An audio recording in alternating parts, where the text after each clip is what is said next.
Quad Cities is Friday, May 7th, 2 days before Mother's Day.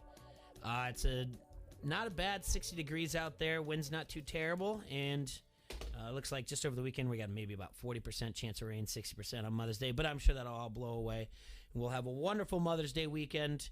I will be doing a little bit of traveling up to Tiffin, Iowa for a softball tournament, but then nothing on Sunday because we're not going to play ball on Sunday at all. You not hear anything over there? Oh, I can hear you. It's all staticky in my headphones, though, so hopefully everybody out there listening on their radios is getting a nice, clear I got clear sound. Here. Anyway, the voice you're hearing there, that's Merrick Brave. He's in studio with me. T-Roy's out doing T-Roy things. It's just me and you, Jay-Bird. That's right, except for we do have a phone call at 12:30. We're going to call Alex Strofe up in Wisconsin. He he has the Pack a Day podcast. It's for the Packers. We've talked to him plenty of times. We talked to him before the draft. It's going to be interesting to talk to him what he thinks after the draft. And I think there's some other stories up there in Wisconsin, in Green Bay, I think, to talk about. What are you talking about there?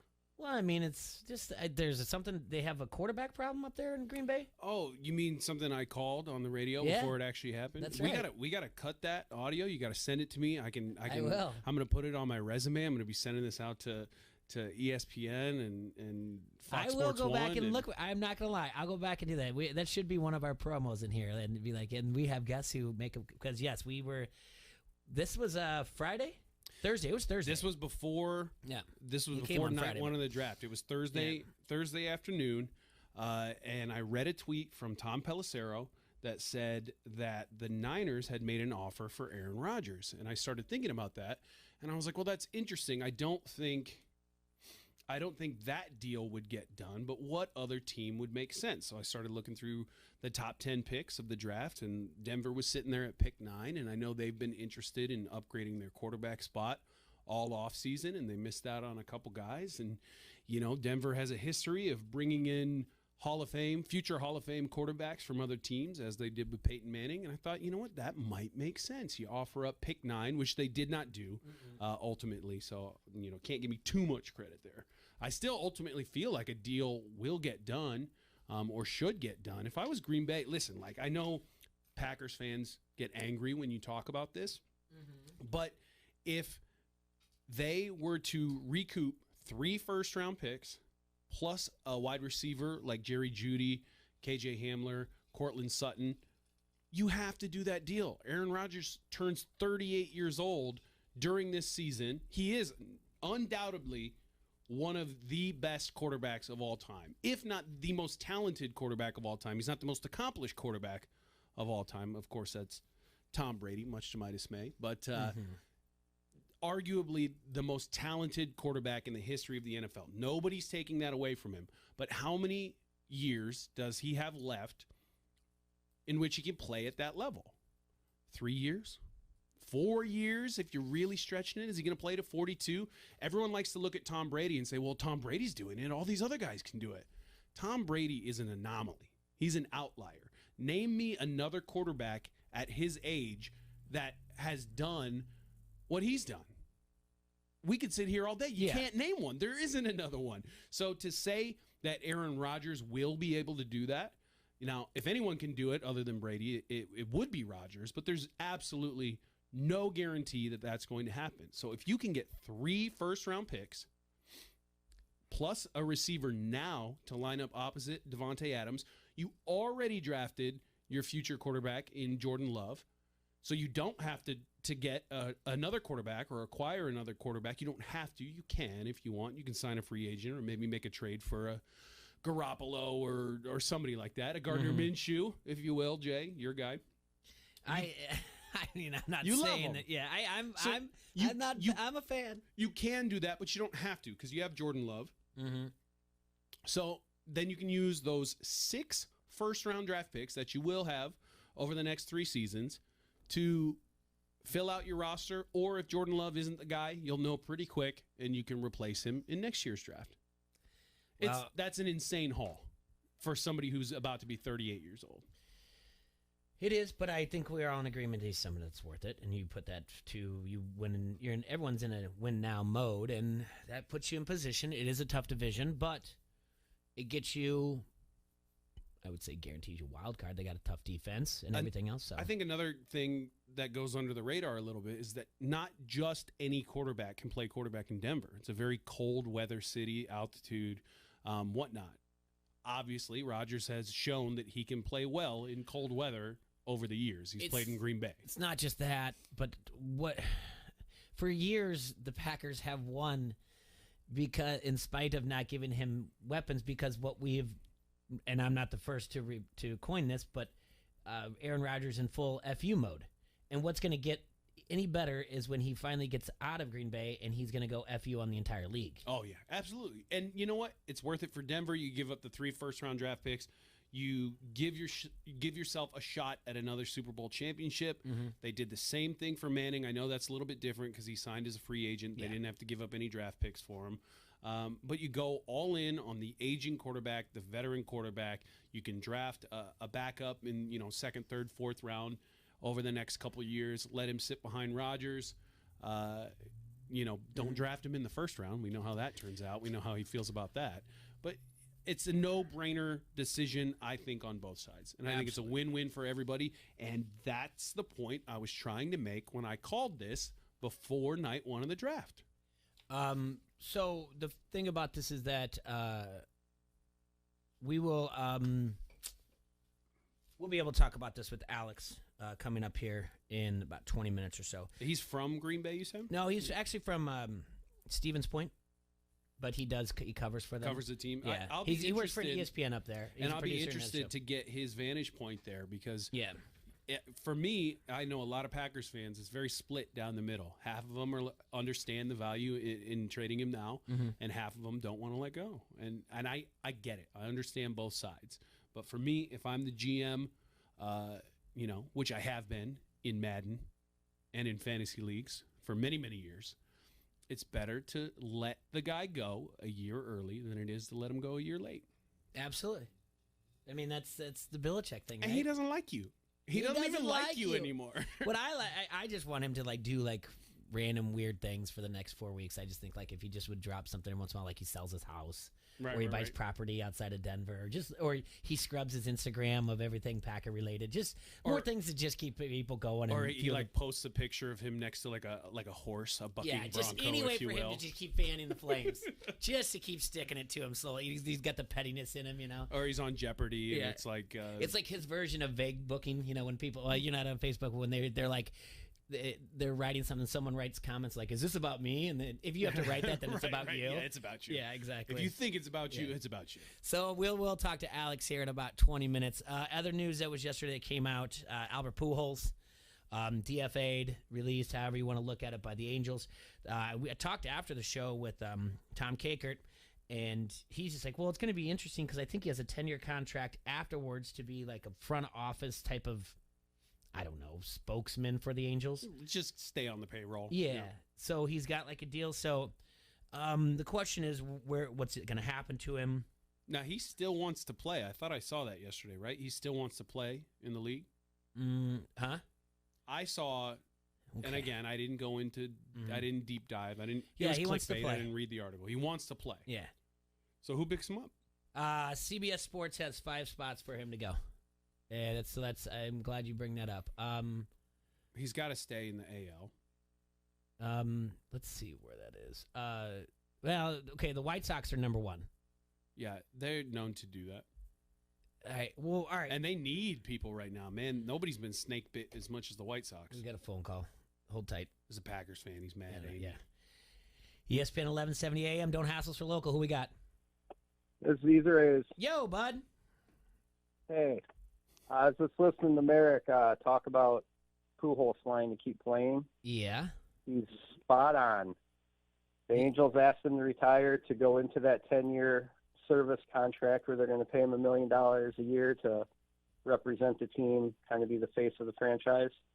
Uh-huh. And he said, no, I think I can still play. And wait, so are you saying I want to play first base every day. Is that job open then, the $1 million a year spokesman? Because I'd like to turn in my resume if they're hiring. It's a pretty good deal, in my opinion. Yeah, yeah. So he wants to play first base every day. He told the team that he's still good enough to play first base every day, and because he can't DH, Ohtani has to DH every day. That's true. If you look at his numbers, he is just absolutely killing the ball. Just leading the league in home runs. That's all. I mean, just leading the league in home runs. Yeah. When he's not pitching. Yeah, and then they have the young first baseman. I can't think of his name on the top of my head, but they have a first baseman, and Pujols is like, no, man, I want to play first base every day. Is that so the Jared Walsh? Is that Walsh? Yeah, Jared Walsh. Yeah. Fantasy baseball's like increasing my knowledge Look right now. Look at you go. Last year I would have been like, I don't know. Look at you go. Like 6 weeks ago, you're like, I don't know. I have to do this that's fantasy because baseball thing. I picked him up and I traded Jared Walsh a couple weeks ago. Well, the thing is his numbers have diminished rapidly since 2017. Mm-hmm. And so where he's going to play is a question. The CBS Sports has it, according to according to actually MLB writer, but CBS Sports was reporting it. Mike Axis says White Sox, Reds, Cleveland, Yankees, Cardinals. Oh, we'll take him in Cleveland. Our first base spot is just disgusting. He's going to go to the White Sox because Tony La Russa still thinks it's 2007. So yeah, you're probably right. He that's the only time he remembers. He remembers Seabiscuit and when Albert Pujols was amazing. All right, so let me give you the numbers as of the 11 seasons in St. Louis compared to his 10 seasons with the Angels. Okay, it's a lot of seasons. All right, so the years we were talking about, and you're right, the 2007 falls in there. 2001, 2011 with the Cardinals, 2012 to present with the no longer present with the Angels. 9 All-Star games for the Cardinals to 1 for the Angels. 197 hits per 162 games, so that's what he averaged a year, compared to 162. 123 runs compared to 77. 127 RBIs compared to 108. 43 home runs compared to 31, and that's way down now. Batting average goes from 328 to 256. Oof. On-base percentage 420 to 311. Slugging percentage 617 to 447. An OPS of 1.037 to .758, and a WAR of 86.6 to 12.8. So, a little discounted there. I don't know what it takes to sign him. I don't know what it is. The Cardinals, if the Cardinals happen, that's just going to be like we're going to trot him out around the National League, and he's going to get his dues. But, I mean, the White Sox, you're right, that's a good one. Cleveland, it's got some things. They have nobody at first base right now. The Yankees have some injuries. That would just be nobody wants to see Albert Pujols go out like this. Absolutely. And so if something gives him a shot in the arm to the end of his career, then I'm all for it. Nobody wants to see Pujols go out. I mean, not even Cub fans want to see Pujols go out like this. No, I think that you have too much respect for a guy like that. I'm going to ask you a question, Israel, because I was going to talk to Merrick about this anyway. I know yesterday was the birthday of Willie Mays. Mm-hmm. And so I didn't even catch the end of it. It was on one of the channels that I listened to on Sirius XM.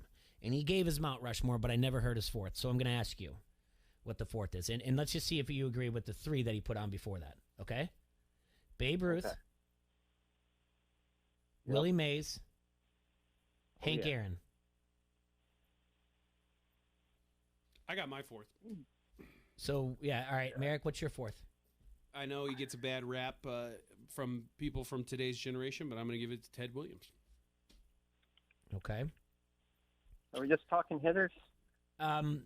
Yeah, let's just do that because there's a different type of Mount Rushmore or whatever else, and we can talk about pitching too all you want because I did listen to a great podcast this morning with Theo Epstein on it and what's going on with the state of baseball. But, yeah, just hitters because that's the one we get to see every day. Let's just go with everyday players, yeah. And I guess it could be Ohtani too. I think for hitters,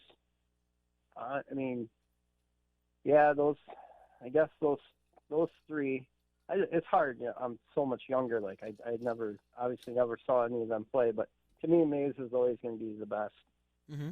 Just off of being a Giants fan and the legend of Willie Mays. And then I don't know.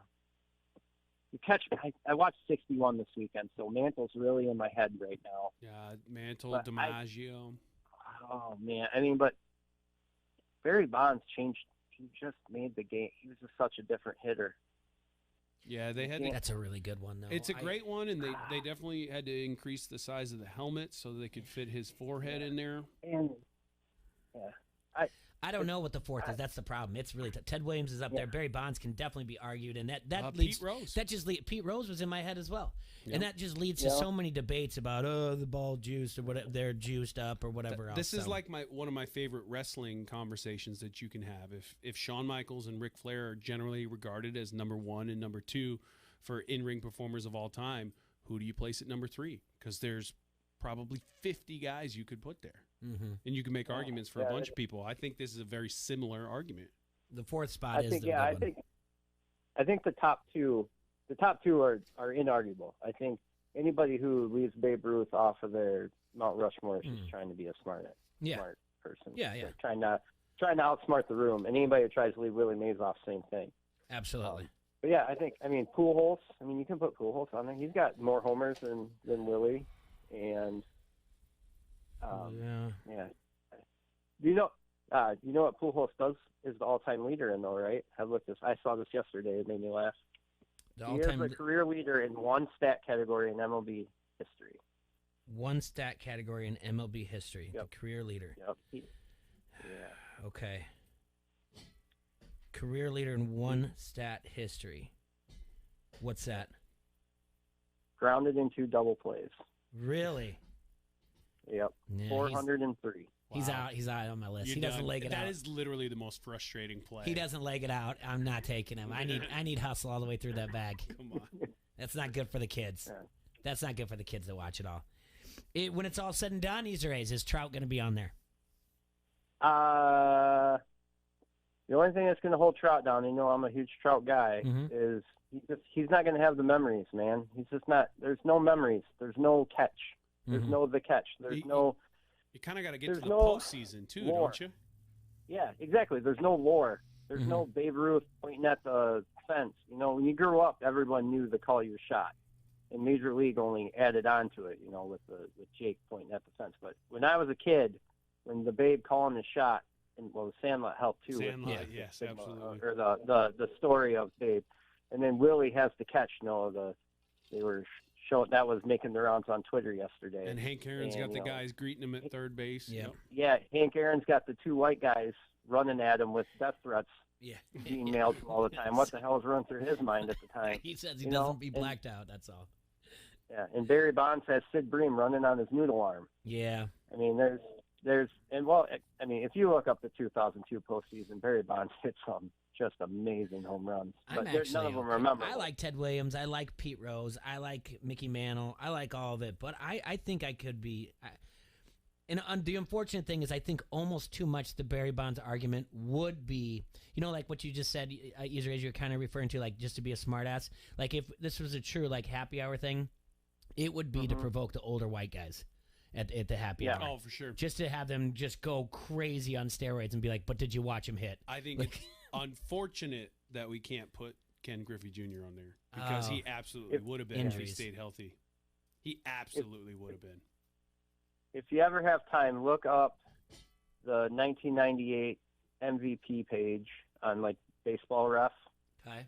And look at Bond's numbers, like his WAR, like the counting stats from that year. So what was 98? Sosa, McGuire. Yeah. Chasing 61, all that. Yes. I think Bonds' numbers were just insane, and he had obviously more WAR than either one of them had. Well, he finished like fifth. I was like, if I would have finished fifth that year to them two clowns, I would have been, give me that stuff. Isn't that the story? I'm sorry, I can't quote where it comes from. I can't quote the book. I can't quote the author. I can't quote the actual article. When people would, if this was a Facebook argument, people would be like, link. But isn't that it? Wasn't 98 that he was doing that well, and he was like looking around like, are you guys serious? He's like, I'm doing all this, and these guys are all roided up, and he's like, they alluded to it to be like, screw it, I'm in. I'm not going to do anything more. Can't beat him, join him. Yeah. So I think what the year you're referring to, from what I remember reading, was that he was just like, look at those numbers, and you guys are just trotting them out there to talk shows and everything else and making it seem like this is the future of baseball. And he's like, I'm a baseball player. These guys are not genetic freaks. They're roided up freaks. Yeah, and the rumor was that he asked Griffey to join him, and Griffey said, "Nah, man, I'm good." That was the story I heard a long time ago. But I mean, that would be like, I mean, Merrick. I mean, you can look back at the '80s. Like, was there any like smaller, more athletic guys? How old do you think I am? Who didn't? Well, you're a wrestling historian. You're younger than me, I know that. But, like, you're a wrestling historian. Like, if you were to look at the wrestlers in the '80s who didn't do the stuff to get where Hulk and I literally cannot name you one wrestler from the '80s who didn't do steroids. They all did steroids, all of them, every single one. Every single one of your favorite wrestler growing up did steroids, all of them, every single one of them. Even steroids. Coco Beware. Yeah, absolutely. They all did it because it wasn't. He did. I swear to God, he did. Right? Because it doesn't mean he went to the gym after he did it. He just he did it. But that stuff didn't become kind of taboo in wrestling until like Eddie Guerrero passed away, Chris Benoit's situation unfolded. So literally like the mid aughts, like 2005, 2006 is when that started to go away. But I remember breaking into the business in 2003. And I won't name names, but you're going through locker rooms all across the Midwest. It's just independent wrestling in front of 50 people, and you see guys doing that in the locker room, among other illicit substances. It was the Wild West, man. I've always said that the wrestling business is 20 years behind the rest of society on what's acceptable and what's not. So when I broke in 2003, it was like it was the 80s still, and people partied like it was too. But no, you name me a wrestler in the 80s that had any amount of notoriety, and he was using steroids. Absolutely. No doubt about it. All right. Before we let you go, you on the Harrington's Pub Facebook comment thread, you wrote Happy NASCAR Throwback Weekend. What does that mean? So it used to be in the fall, but a few years ago, the Southern 500, which is one of the crown jewels, to spice it up in Darlington, South Carolina, they made the Throwback Weekend where they paint the cars like the old days. Like some of the old paint schemes, like I don't know, a lot of people go to like Petty Colors or like the Mellow Yellow car, the Days of Thunder cars, Basically, the drivers honor the drivers of the past with paint schemes, and then so all the cars out on the track kind of makes you look like the old days. Goodyear does like their old white logo on the tires. Some of the crew guys, they put like old driver uniforms on.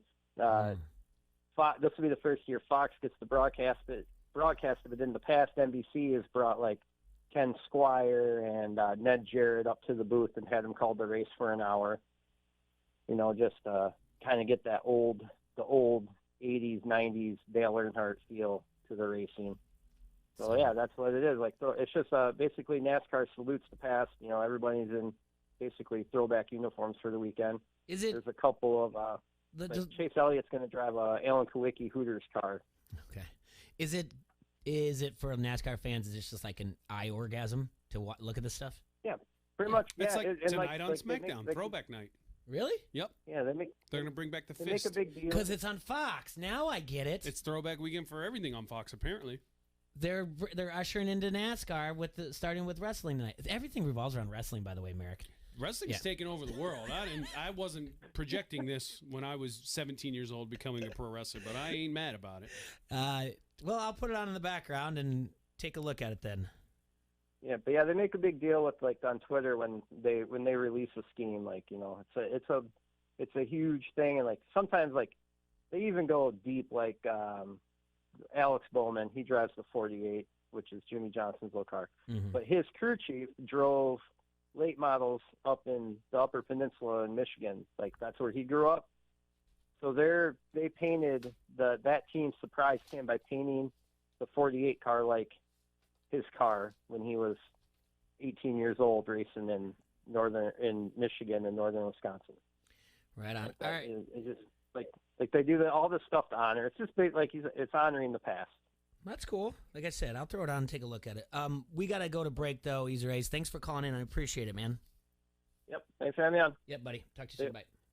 All right, that's our friend Easy Rays, friend of the show. Okay, before we go to break, we remind you, locals love us. Hey, Quad Cities, stop going to your favorite social media sites asking for suggestions on where to get your oil change, who does the best tattoo work, or the best place for lunch in the Quad Cities, which, by the way, 2 o'clock today to 2 to 8 o'clock. Soft opening at Meatballs there in Cumberland Square in Bettendorf, right next to Harrington's Pub. I had a sandwich from there yesterday. Meatball sub is really good. Go check them out on Facebook. But the soft opening is 2 to 8 today. So that is one of the best places to get your lunch. And soon we'll be ranked in Locals Love Us. And you can pick up that guide, Locals Love Us, all over the QCA. It's easy to navigate. Table of contents help you find whatever you're looking for. Or go to their website at localsloveus.com. Click on Quad Cities and then browse your favorites. So easy to use. And they even rank the most popular places for you. Locals Love Us, your guide to the best. Dorf with Dancing with the QC Stars. You're listening to Don't Hassle Us for Local. PointsBet understands that in sports, it pays to be fast. Download the PointsBet app now and use code Iowa2K to get 2 risk-free bets up to $2,000. Whether you're a bettor or a baller, a sharp or a sharpshooter, if you're making money or just laying money, sports is speed. Luckily, your sports book can keep up. When you bet with PointsBet, you get faster bets, faster withdrawals, and faster rewards at your fingertips. Plus, right now, PointsBet is giving customers the best odds on all pro sports. That's better odds and bigger payouts on our lightning fast app because PointsBet knows every second matters. Time is money, and it pays to be fast. PointsBet has the best odds on all pro sports, so download the app now and use code Iowa2K to get 2 risk-free bets up to $2,000. See for yourself why bettors are calling PointsBet innovative, lightning quick, and the reason they have ditched the other books. Download the app now to experience Iowa's premium sports book for yourself. Gambling problem? Call 1-800-BETS-OFF. Car old? Need it sold? That's right, it's back. We missed you, Quad Cities. Arrowhead Ranch is ready to spring into savings with their auto auction on May 15th.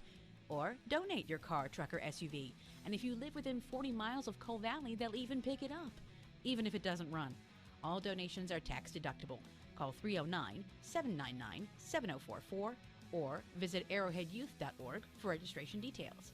Get a great deal on a used car this spring with the Arrowhead Ranch Auto Auction May 15th. If you own a small business, you know how hard it can be to find new customers. Now, Town Square has new tools that can help your business stand out and grow today. Go to GetLocalCustomersNow.com for a free local market competitive analysis that will show you what other businesses in town are doing to find new customers and how you can do it too with Town Square. Plus, be one of the first business owners to sign up with Town Square and receive $500 in free advertising on this radio station. Start growing your business today. Visit GetLocalCustomersNow.com. That's GetLocalCustomersNow.com. Davenport and Moline, get ready. 20 ribeyes for $35. Fishers of Men Foods is bringing you a meat sale you don't want to miss. At North Park Mall Davenport behind Firestone and South Park Mall Moline behind Olive Garden. Just look for the big truck and tent. It's a gigantic steak, seafood, chicken, and pork meat blowout sale happening now for a limited time. You'll also find mega ribeye porterhouse, T-bone jumbo shrimp, fillets, lobsters, pork ribs, pork chops, even top quality chicken breast. And of course, 20 ribeyes for $35. It's all happening in North Park Mall Davenport behind Firestone and South Park Mall Moline behind Olive Garden. Hurry and fill your freezer with quality meat, pork, seafood, and chicken just in time for grilling season. This sale won't last long, and while you're there, ask about their whole cow and half cow specials. It's this year's gigantic meat sale, only happening in North Park Mall behind Firestone and South Park Mall behind Olive Garden. 20 ribeyes for $35, cash, credit, or debit card. See you today. I'm Kyle Montgomery with NFL Network Now on the Westwood One Radio Network. We're less than a week from the end of the NFL draft, and we already have one first-rounder signed, sealed, and delivered. Coach D and Quiddy Page became the first 2021 first-rounder to sign on Thursday. Meantime, the Dolphins spent Thursday agreeing to a one-year deal with former Patriots DB Jason McCourty. Detroit's Frank Ragnow is now the NFL's new highest-paid center, signing a 4-year extension worth $13.5 million per season. And get ready for the biggest NFL season ever. 32 teams, 17 games, and on May 12th, the entire 2021 schedule will be revealed live on NFL Network. We got Tom Brady returning to New England, Trevor Lawrence's pro debut, and a battle between Rodgers and Mahomes. Find out when all these games are going down Wednesday, 8 Eastern, on the 2021 schedule release show presented by Verizon, only on NFL Network. This has been NFL Network Now on the Westwood One Radio Network. Okay, my shipments have to get to customers on time and looking good. It's possible with Staples Connect. Staples Connect has small business shipping covered with premium shipping supplies, custom labels, and UPS shipping services. And now, buy 2, get 1 free on decorative shipping supplies. Plus, get 20% off UPS Express shipping services. Explore what's new at your local Staples store or staplesconnect.com. Staples Connect, the working and learning store. Ends 5/29. Visit staplesconnect.com/shipping for details. DQ presents. Picture this. Picture the new DQ Summer Blizzard treat menu with iconic flavors that taste like instant summer. You order the one and only drumstick blizzard with peanuts. Oh, wow. Crunchy waffle cone pieces, world-famous DQ soft serve, and blue sky bliss. Or maybe you get the brownie batter blizzard. Ooh, wee. Fudgy brownie goodness. You're feeling breezy and dreamy all over. Moments like these are why the new DQ Summer Blizzard treat menu exists. Get it delivered at DQ.com. DQ. Happy tastes good. Len Casper is on your radio in the Quad Cities. Listen to Len call the games for the Chicago White Sox on ESPN 1170 AM.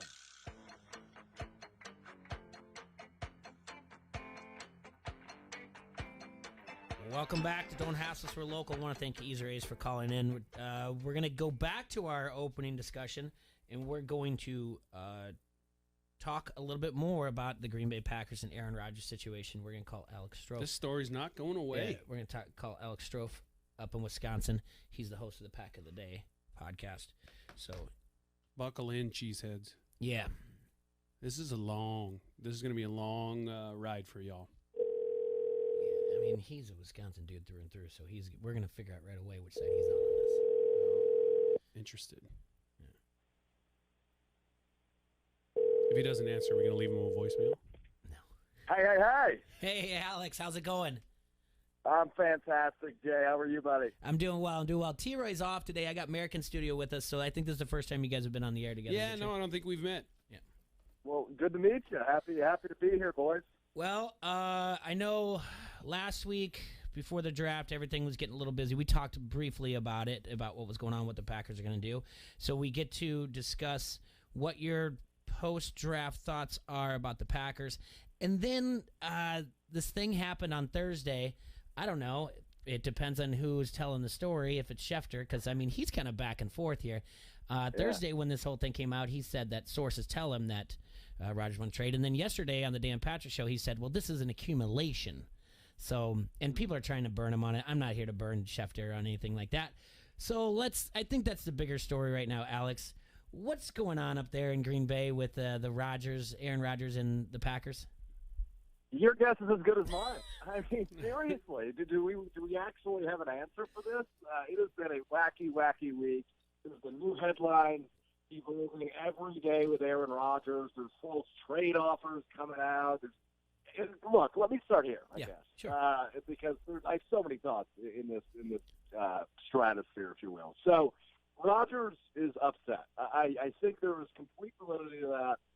I totally believe it. I totally understand it for a big part of it, right? I get that he wants to be valued. We've all worked jobs where we don't feel valued by our bosses, and that's where Aaron Rodgers is right now. And you know what normal people do? They probably say, F my boss, and quit their job. And that's kind of what Aaron Rodgers is trying to do right now, I think. He's trying to find a way out of Green Bay. I don't think it happens, and I'm sure we'll get more to that and what it looks like in the future here in a second. But, I'm not here to burn Schefter. He's the best in the biz. I think there's clearly a rift, chasm, I think is the word that's been used a lot, between the front office and Aaron Rodgers. But weird timing on it by Shefty. Right before the draft starts, definitely drums up some TV interest for the draft. But it's all over the place, as are my thoughts, as you can tell, because it's been a really, really weird week. But I totally believe a lot of what's come out. Okay, so what would you do if the offer is, and it's been reported that the Packers would be interested in 3 first-round picks plus a wide receiver from the Broncos, because I think we've kind of narrowed it down to the Broncos at this point as who's most interested. You're the GM. What do? Do you take the 3 first-round picks plus a receiver and you send Rodgers, or do you keep Rodgers and hope that he continues playing at a Hall of Fame level over the next, let's say, 3-4 seasons max? considering his age. If I'm Brian Gutekunst, I'm kicking my feet up on my desk and not doing a damn thing. You have the leverage, right? He's under contract, and I don't care what you get for Aaron Rodgers. I get he's 37 years old. I get he's on what we like to call the quote-unquote downfall of his career, right? But he just played at an MVP level. He played like the best player in the entire National Football League last year. No, you're not trading Aaron Rodgers because you're not going to get you're not going to get the best thing in return. Well, as intriguing as Cortland Sutton and 3 first-round picks are, whoever it is, Jerry Jeudy, as intriguing as that is, no, you don't pull the trigger on that, especially not right now. I don't expect, if Aaron Rodgers is traded before the start of the 2021 season, I don't expect that to happen for at least 2 months, if not longer. So what do you do? Yeah, what do you do if Aaron Rodgers sits out, and then, much like Le'Veon Bell did a few years ago, he comes back, say, week 10?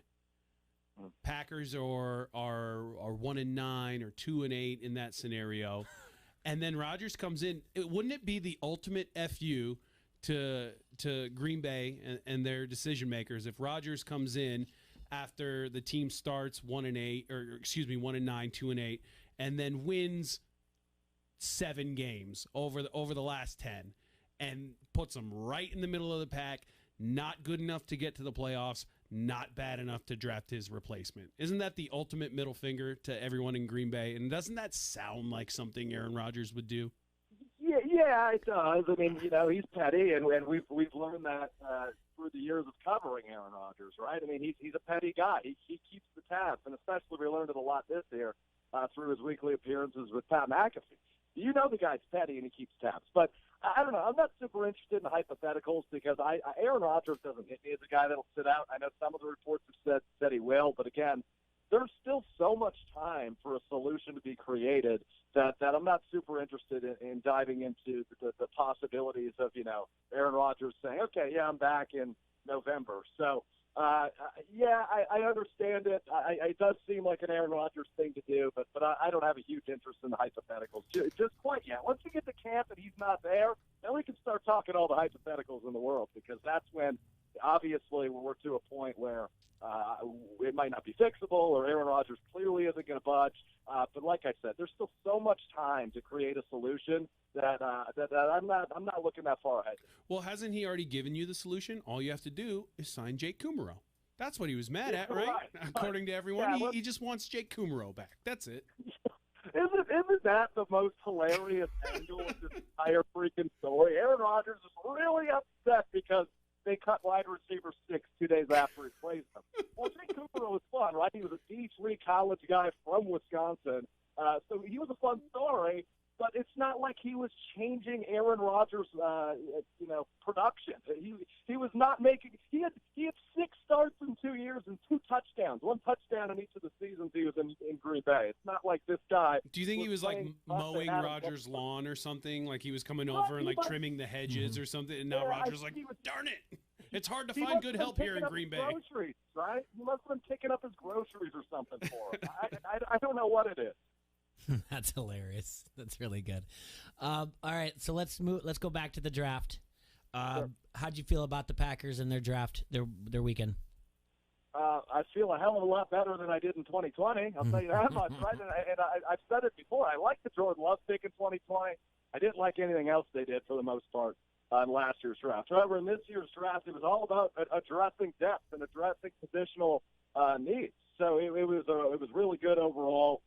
You go, obviously, cornerback in the first round, again, addressing positional needs. They brought back Kevin King this offseason.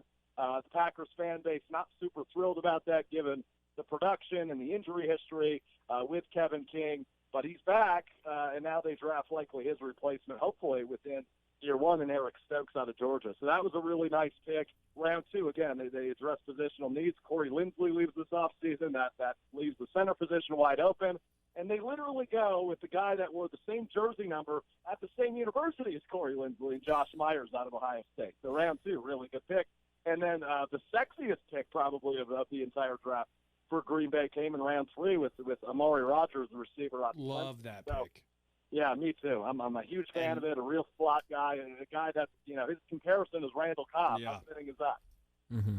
Perfect. So overall, really happy with what the Packers did. And you got plenty of week. A. Rogers jokes that you can make, as many people have Oh, done already. Yeah. Oh, yeah. I mean, there's at least going to be one A. Rogers in Lambeau Field in fall, right? Yeah. That's way too many. Yeah, too many A-Rod jokes going on there. So what do you make of Favre saying that Rodgers is leaving? He's not coming back. He knows Rodgers. He says, and everybody knows if it comes out of Brett's mouth, it's 100% truth. He never flubs or exaggerates one bit. Favre never. You're totally right. Right. Yes, Brett Favre hanging out with my pals Jason Wilby and Mark Tauscher on Wildy and Tausch across ESPN Wisconsin, produced out of ESPN Madison where I work. So yeah, great to hear from Favre for 45 minutes the other morning, and he made a lot of interesting comments. Right, a ton of those quotes that came out that interview he did. Saying he's not super confident that Rodgers will be back. He knows Aaron's a petty guy, and he's gonna hold out until he gets his way.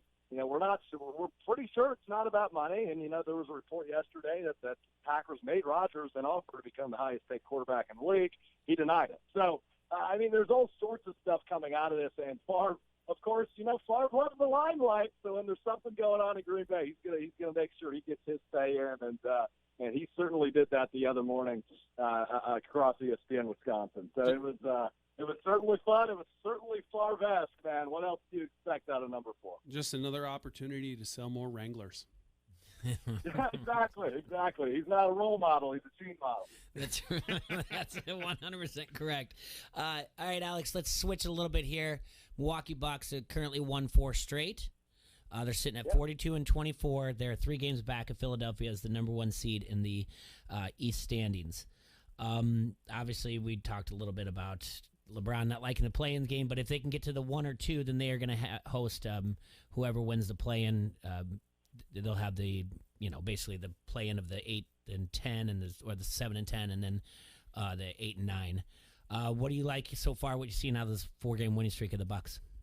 Yeah, they're back on track, right? I mean, last time we talked Bucks, that they were kind of in a similar position. I was feeling really confident, and then they kind of lost their footing there for a minute. I think they lost 2 of 3 or 3 or 4, whatever it was. But now back on track in a 4-game win streak. I'm still confident. They're still trying to figure out their identity, but again, basketball is really all about peaking at the right time, right? Once you really find that identity, that chemistry, that you'll be, taking out whoever the 5 are on the floor. And they're still trying to establish that, but I feel like, I use the term find their footing, and I think they found it again. And now it's a matter of taking it from a walk to a sprint, right? Just really taking it to that next level and showing us what the Bucks haven't been able to the last 2 years in the playoffs. Can they close games? Can Giannis really establish the mid-range game, which he's done in the regular season this year, but can he translate that to the playoff run? So it'll be a lot of fun to watch, but Drew Holiday, man, is he fun to watch. What a great addition he's been to Milwaukee. Can't speak highly enough of him. Bryn Forbes, when he's hot, he's the hottest guy in the league, I think, from outside. So they've made the right moves. They've got the right pieces in place. Now it's all about staying healthy and, like I said, taking it from a walk to a run and really taking it to the next level. But they've set themselves up yet again in a prime position to make a run. Yeah, and then let's flip over to Major League Baseball. Oh, boy. Coming out of this weekend, Milwaukee was sitting at 17-11, took 2 out of 3 of the Dodgers. And then they played ball this week starting Monday, and now they've lost 4 straight. And Christian Yelich has basically said, I think Counsell came out and said that with this injury, he's not going to be able to play. He's basically day-to-day right now. Am I correct there? Yeah, he's back on the 10-day. I think this is day 3 now. So, yeah, he's got another week on the DL. Yeah, and what is going on with Milwaukee in this 4-game losing streak? It's baseball, and I hate to correct you to smash my Brewers even further, but it's actually a 5-game losing streak. They got swept by the Phillies in 4-game series and lost. And Sunday they lost the Dodgers 16-4 or something like that. I can't remember. Yeah, something crazy. They won 2 out of 3. Yeah. Okay, so it is 5 games. Yeah, they've lost 5 straight. So it's been a rough week after they started off really hot. But that's kind of the ebbs and flows, the ups and downs, the roller coaster ride of the baseball season, right? I mean, you find to use the term, you find your footing, you get on a hot run, and then you just lose steam a little bit. It's a long season.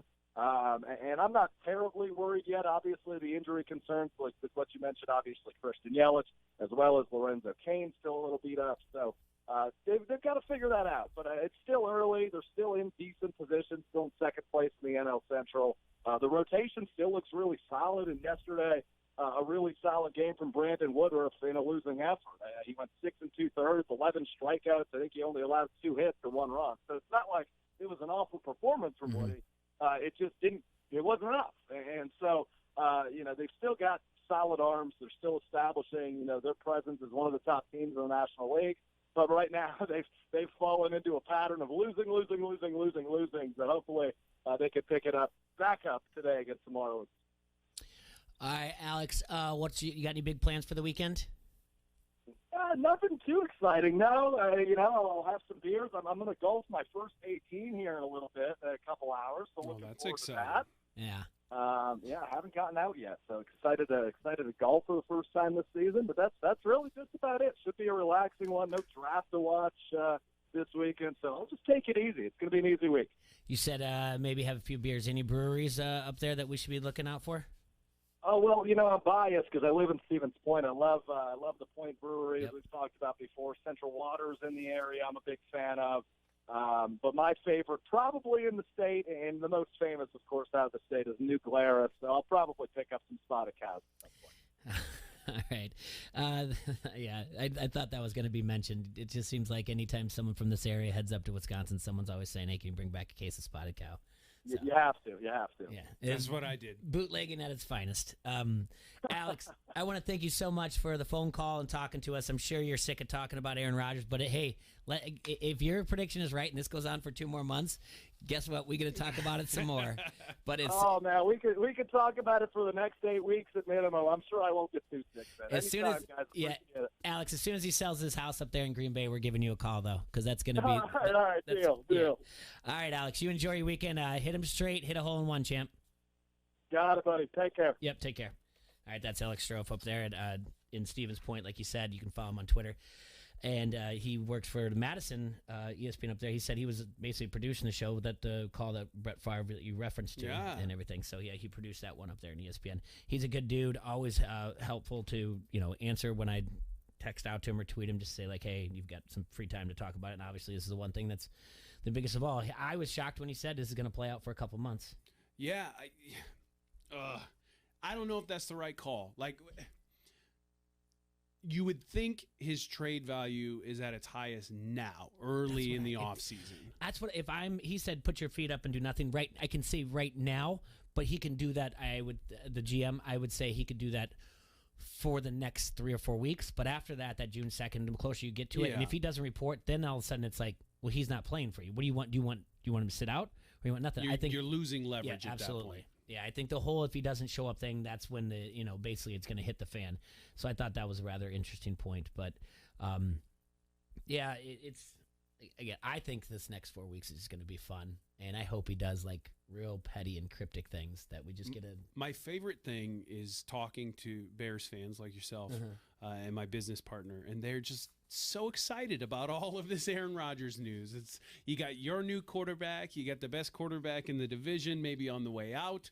The hope springs anew here in Chicago, and all you Bears fans are giddy about this. The smile that creeps across your faces anytime Aaron Rodgers' contract situation or is standing within the Green Bay organization. Anytime that's brought up, you guys get this little gleam in your eye, and it's very exciting. It reminds me of last offseason when Tom Brady left New England and how excited I was about that. So, well, I can take away that smile from those Bear fans. Uh-oh. There are reports that a place that I really, really like was the beginning of my love for the ponies, for horse racing, Arlington Park. They no longer have the ponies there. That's 326 acres. That's going to be up for sale soon. And it is very possible that the Cubs will be leaving Soldier Field. What? Yes. Very possible. The Bears have been playing at Soldier Field since 1971. And it's did I say Cubs or Bears? You said Cubs. Sorry, Bears. Bears. Sorry. Bears. I can't see the Cubs leaving Wrigley No, or they're the not Bears leaving leaving. Soldier Field. Well, it's very possible. Those are iconic stadiums.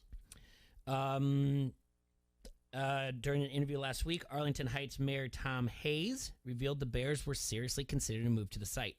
Quote, certainly the Arlington Park site is available, and we would consider the Chicago Bears a great fit for that particular site. He said that in an interview via Fox 32 in Chicago. He went on to say, I think the Bears are seriously considering it because it's such a unique piece of property. It has so much going for it in terms of its location in the northwest suburbs where a lot of their audience is. The Bears executive didn't deny that the team was mulling the possible move at all. They just renovated that stadium. That's right. They do have a lease now for the next 13 seasons. So, I mean, it's going to be a bit. The mayor of Lightfoot stepped in and said, like, this is a fun story, but I want to remind you guys, you have a lease. Yeah, we're going to hold you to that. Yeah. In her quote said, I have seen a couple reports of a possible move, but a couple data points I think you should be aware of are the Bears have a lease with Soldier Field until 2033, and the NFL doesn't let any team break their leases. Hayes battled back. He clapped back.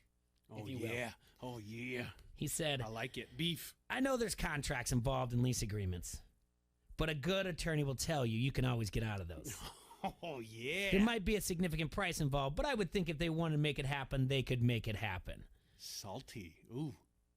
Dig it. Yeah, I know. I like that.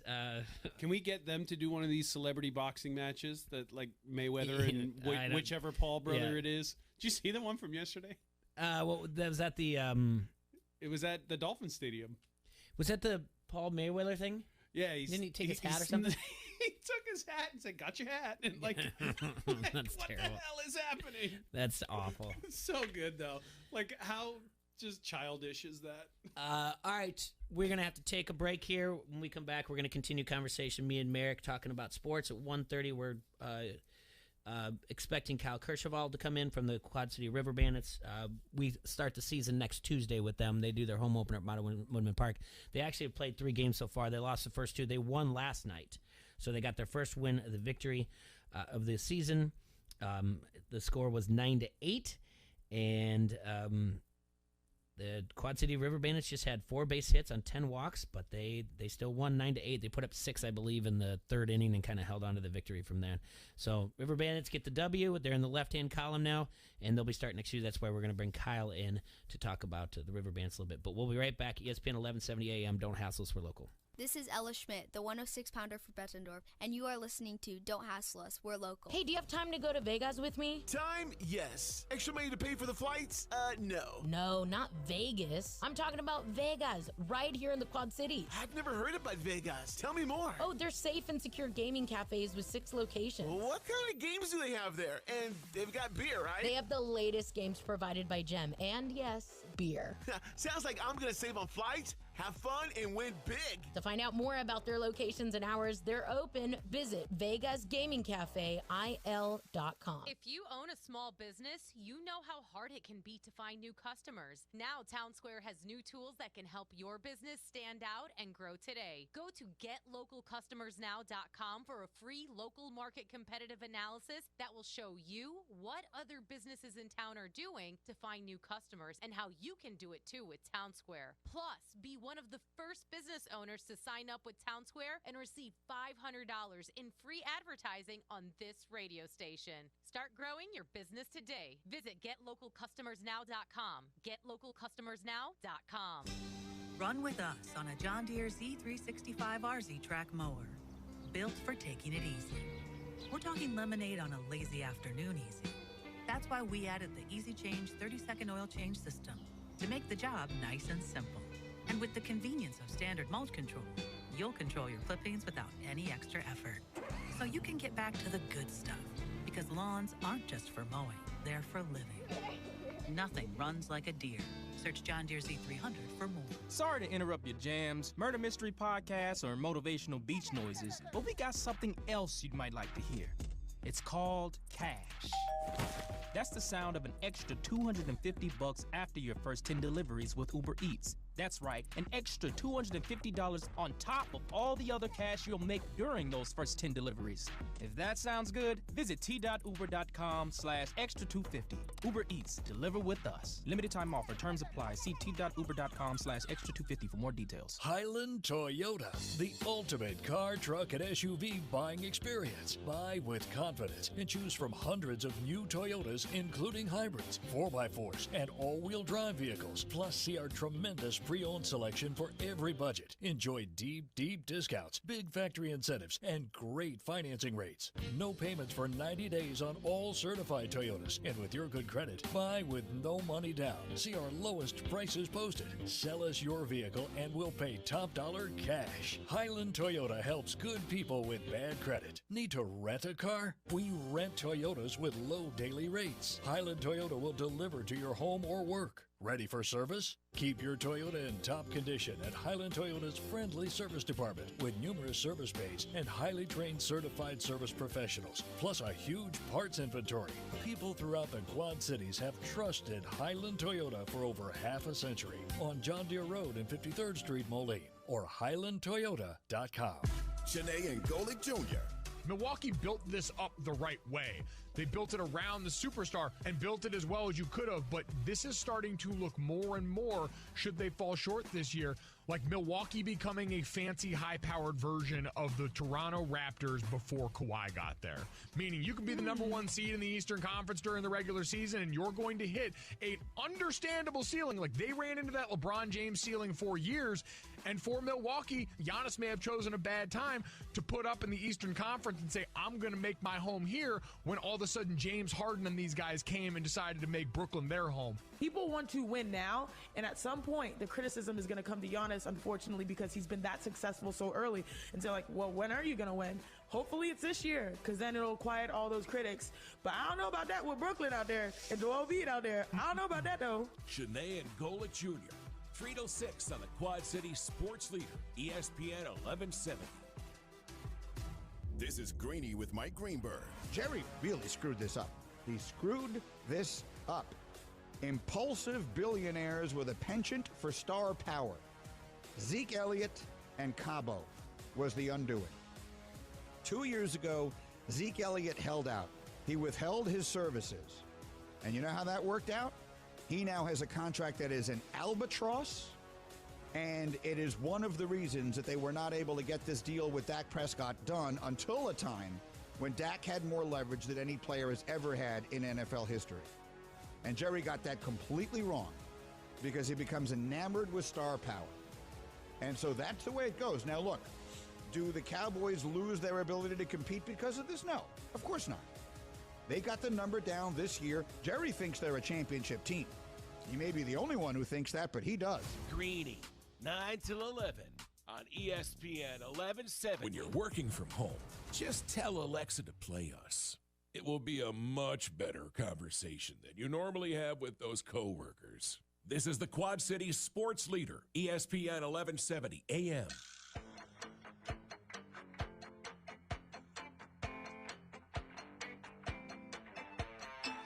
Welcome back to Don't Hassle for Local here on ESPN 1170 AM, almost the top of the hour.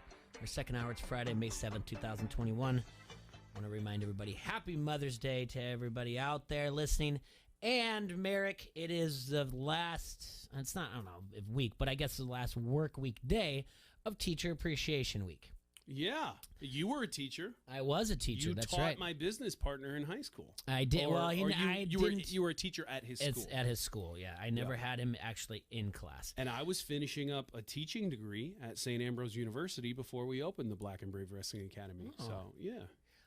It's been an interesting year for teachers. So I probably will post this later because I've thought about this long and hard and everything. And there's 3 types of teachers that I want to show appreciation to. And that is, 1, all the mothers and fathers out there, because that is your first teacher. Yep. And the last 400 plus days, sometimes they've had to be the teacher. And sometimes they teach you what to do, and sometimes they teach you what not to do. Absolutely. Ignorance is not inherited, it's learned. But we're not going to harp on that. So those are the first ones, all the mothers and fathers out there, because truly they are the first teacher that a student ever has. And then the current teachers, that have also dealt with this for 400 plus days, and every day before that. It doesn't matter. Every year's it got its own different struggles, and it's got its high points, it's got its low points, but it's been tough, and they've done a good job going through there, so appreciate that. And then finally, Merrick, the future teachers that have to somehow explain this to future students, what this 400 plus days have been like, when they have to explain that, when they look through a yearbook, if they still have those. And someone says, well, why are they wearing masks in their team photos? Yeah. And they go, well, there was this time, in case you haven't made it to history class yet, where they teach about this time, and they say, well, there was this global epidemic, and it was so crazy and nuts that it also created friends to no longer be friends, because this global epidemic also involved such things as like social distancing, masks. Some didn't believe it, some did. And it also was a political year, an election year. And so during this time, it was also very heated that best friends were no longer friends, families no longer talk to each other. And, and then some people could even get themselves banned from social media based on their opinions. So much appreciation to the future teachers out there that have to teach future students about what this nonsense has been. And I don't say it in a way of like, I'm very much down the middle. So I don't want to put it down the way like it's nonsense because they make you wear masks, or it's nonsense because people don't. I'm right there. Do what you got to do. Get vaccinated if you want to get vaccinated. Don't tell me about it. Don't tell me that you don't tell me that you did and I have to do it, and don't tell me that you're not going to do it and I shouldn't do it. Just mind your own business. Well, I would also like to add a fourth group. Sure. My favorite teachers growing up, the hot substitute teacher. Oh yeah. How about that? My 7th grade German class, I think the regular teacher was on maternity leave or something, so we had a long-term sub. And my little 7th grade heart was infatuated with this substitute teacher that came in. I think she had just graduated college somewhere, and this was like her first little, not full-time gig, but essentially full-time. Yeah. She was replacing. And I just, oh my gosh, German became my favorite subject. And I was like, how do you end up dating a teacher? Which now as an adult, I realize that probably wouldn't have gone so well for her. Actually, probably was going on when you were. That was Nicht roughly sehr around. gut. Yeah. I remember. Yeah. Oh, she was so fine. I don't guess, remember and her there's name. one more teacher appreciation. Those are the coaches out there, and you're a coach. I'm a coach. It's what I do. Yeah, and you're teaching them the next generation of wrestlers, and there's coaches out there that work hard. They're also teachers, but some of them have other jobs, and they go and coach, but they're teaching student athletes, and they're also creating educated citizens as well. So, yes, there is another phase that, but I do like your fourth group to that. I was hot for teacher. It's important. Yeah, it makes you want to go to school, and that's exactly. the whole key. And I was dressing up. I got my khakis pressed. Yeah, you're good to go. All right. So earlier today, so I mentioned already that I listened to Bill Simmons' podcast, and Theo Epstein was on. He's the director of MLB on-field activities. So basically, it's the thing of like, not so much like it is. How are we going to change the game? Are we going to, like in the minor leagues, they implemented larger bases, or some of them there's going to be robo-umps. And we've taken, I think in the second half, we're taking away the shift in one league, and something also to do with that's interesting. A pitching clock. So which one of those, which of those do you like, and which of those do you not like? Let's start at the top. Larger bases, yay or nay? The only I don't mind it. Yay, but the negative of that is if the middle infielder's still going to get the gimme. Whereas foot's like close to the bag. Yeah, not that's necessarily the on only the bag. thing is like how much now further can they get away from the bag? So that's the one thing you have to, with every one of these things, the smart thing to do is anticipate the problem. Instead of pissing on it right away and saying, nuh-uh, just go, well, I can see the problem, but here's the benefits. And it's just supposed to be like when they're sliding, they can get in there. It's a little bit safer. They can, get to the bag a little bit. And it's just supposed to, it's also a little gimmick that people like that. Then I'm all for not having the shift. So doing away with the shift. Yeah. I agree. That I hate the shift so much because the ball's hit hard. You're like, oh yeah, we did it. It's through the infield. And then they pan the camera, or they do a camera cut, and the guy's standing 25 feet in the outfield. I hate it. Okay, so that leads to the question on Twitter that I had. And it's something that Theo Epstein brought up. And he said they did multiple studies of fans out there, all generations, everything else. And what is your favorite thing, basically, baseball offensive-wise? So I like to watch doubles and triples. I like, especially triples. I love watching a dude round second and just hustle his took-us off, trying to get to third there. For me personally, if I'm the batter, I want to hit home runs all day. Yeah. But yeah, I'd like to see a nice double off the wall. I like to see a hustle triple. What say you? I never thought about it till listening to the podcast. I would tell you that outside of a walk-off home run, or just the home run that gets me is when you can hear the good wood. That's the one that gets me, where you just like you and I are just talking right now. We got a beer in hand or whatever else, and we both just stop and boom, just look at the TV. Yeah. But a triple is out there, and when I saw Mike Trout hit a triple at the All-Star game, I was just like, I don't think I've. And like I said, I already mentioned the ponies. I still thought I've never seen anything that fast in my life. I compared him to a bottle rocket. It's fun. So the order that it goes by a survey that they did, and this is not just 10 people, random people on the streets, or even 100 random people. The order goes triple, double, stolen base, home run. People don't care about homers anymore, they say. And the fact is, he has to go and say, when they're talking about the shift, he says, the shift is taken away from the triples and doubles, and the people are saying we want more action. So I think it might be something closer to that they implement, that infielders can't go to the outfield type of thing. Yeah, and I'd be fine with that. I agree. It's a frustrating play to watch when your team is at bat, obviously. So I'd be fine with them doing away with the shift. One thing I'm not fine with is robo-umps. I'm not either. I think there are legit arguments for it. You have to keep that human element to the game. If you're going to have robo-umps, why not just have robo-hitters, robo-pitchers? Why don't we just play in batting cages? You know what I mean? Or we use those screens like they got at Dick's Sporting Goods. Why don't we just do that?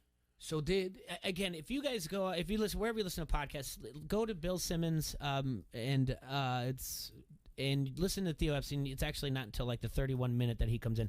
He's got a lot to talk about. Obviously, he's got great stories about his time in Boston and the Cubs, but he goes on to talk about this. And another thing they're working on is moving the pitching mound back in the minors, because what they're seeing is it gives the batters something like they have a faster reaction, obviously, and it takes away velocity down like two notches down from velocity. What's going on right now in Major League Baseball is the average from pitchers is at a 25% strikeout rate, meaning they're striking out 25% of the batters they see. 2 pitchers in Major League Baseball history have a career at 25%. That's saying everybody now pitching is the equivalent of Nolan Ryan and Sandy Koufax. That's insanity. In Dwight Gooden's best year. But so we're changing the game because pitchers are getting better and batters are getting worse? Is that what's happening here?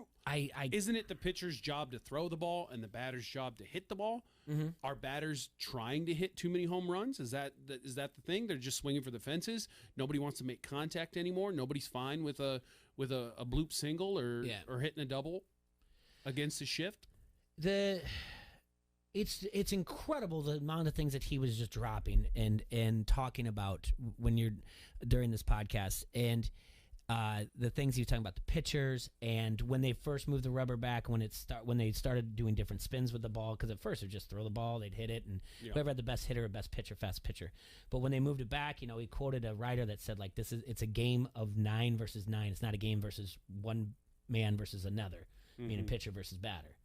It's interesting. We talked about Ted Williams earlier, and I remember watching a documentary or 2 documentaries about him growing up, and just, he did not strike out. You couldn't strike out Ted Williams, and he's the last batter to hit 400. Am I correct? Yep.